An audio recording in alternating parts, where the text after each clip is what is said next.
Welcome to the Simmons College Career Education Center webinar on writing an effective resume with a focus on developing great content. As we all know, recruiters and hiring managers spend less than 10 seconds scanning your resume, so developing content that captures the resume reader's attention is important. This webinar will teach you how to capture the reader's attention, what accomplishment statements are and how to write them, what resumes look like today, and what we can expect for the future of resume writing. You will also learn how you can differentiate yourself with your resume in today's competitive job market. You might be wondering, what are accomplishment statements? One of the best ways to capture the resume reader's attention is to include concise, results-oriented statements which demonstrate your past achievements. These carefully crafted statements are mini success stories, which show how you have made significant contributions or improvements in your previous work roles. Since past performance is often viewed as a great indicator of future success, prospective employers feel confident that you are more likely to be a well-qualified candidate when they read about your personal achievements. We call these mini success stories CAR statements. To simplify this, the duties are what you did. For example, worked with students. An accomplishment shows how well you did it. For example, provided mentoring and personal support to improve students' morale and encourage academic achievement. Notice how much more effective the second statement is. To prepare accomplishment statements, we use the CAR acronym to structure your wording. C stands for the challenge you overcame, the problem you solved, or the opportunity you saw to improve something. A stands for the action that you took to address the challenge, and R stands for the results and positive outcome you achieved. Once you have an accomplishment in mind that can touch on each of these three topics, the challenge, the action, and the result, combine all three to make a well-rounded bullet point to put on your resume. For example, Sherry assists with leading a parenting group for mothers. Let's think about some of the tasks assigned to her. One of her challenges is she is finding that children in the group are acting aggressive towards one another and exhibiting inappropriate social behavior. Her action is developing and implementing structured recreational groups and modeling appropriate behavior. The positive result she has experienced is that children collaborated appropriately and aggression during group activities decreased. Once Sherry combined her ideas into a strong accomplishment statement, it sounded like this. Developed and facilitated structured recreational activity groups with children who engaged in collaborative exercises to build socially appropriate skills that decrease the incidence of aggression.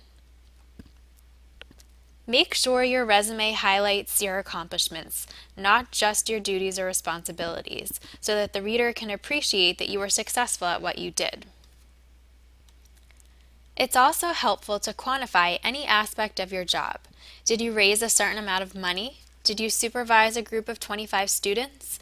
Make a list of accomplishments and then begin to develop well thought out accomplishment statements for your bullet points. Another key piece of resume writing is starting each accomplishment statement with an action verb. For an extensive list of great action verbs, check out the CEC website at simmons.edu/CEC under the Resume Toolkit. It is best if you can steer away from using the word worked or responsible for, as these do not add much to your sentence. Here are some great examples of accomplishment statements. You can see how each sentence starts off with a strong action verb and speaks to the three aspects of a CAR statement. Let's read an example. Updated contact databases resulting in creation of accurate resources used daily in promotional activities by marketing assistants.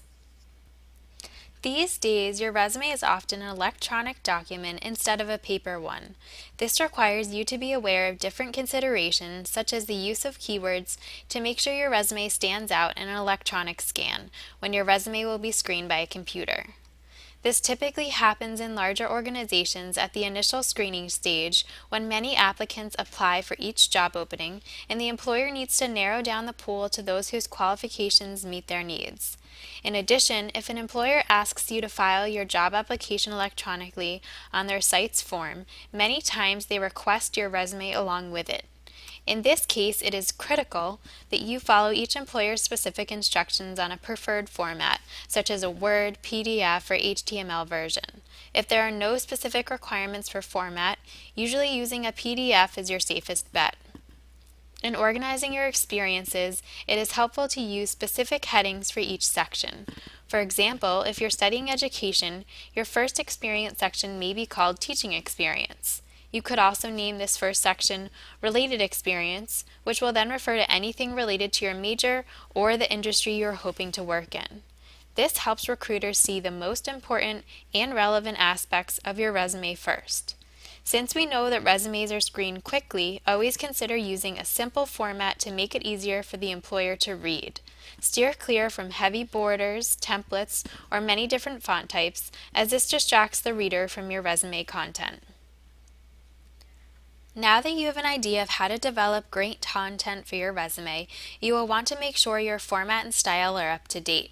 In the past, we saw all contact information listed on your resume, such as a full address, 2 emails, 3 phone numbers, and additional links to LinkedIn. Today, we are seeing less specific contact information listed and more links. For example, you may be living in Allston, but truly looking for a job anywhere in the Boston area. You could potentially list Greater Boston area on your resume header with a link to your LinkedIn, your online portfolio, and your cell phone number, and leave it at that. Pick one email address, professional of course, and one phone number to list. Take a look at this before and after of a contact information section. Can you see how the second version is much more concise?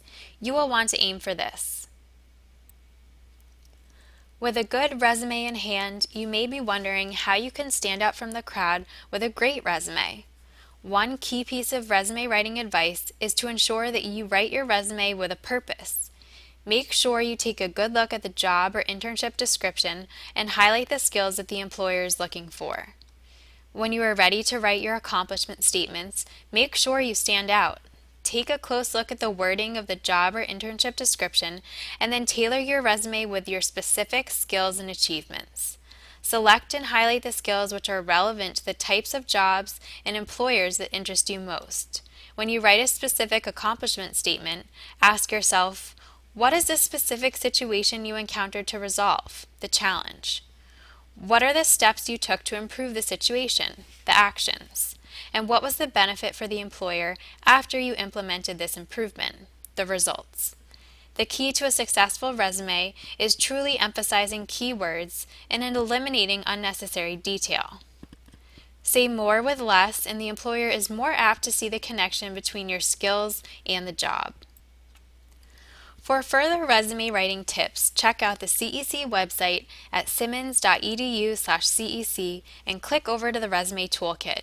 You can also schedule an appointment with a career coach at the CEC by calling our office at 617-521-2488 or stopping by our office on the first floor in the School of Management. Thanks for watching this webinar, and don't forget to follow us on Twitter, Facebook, and Instagram for career tips and tricks and event information.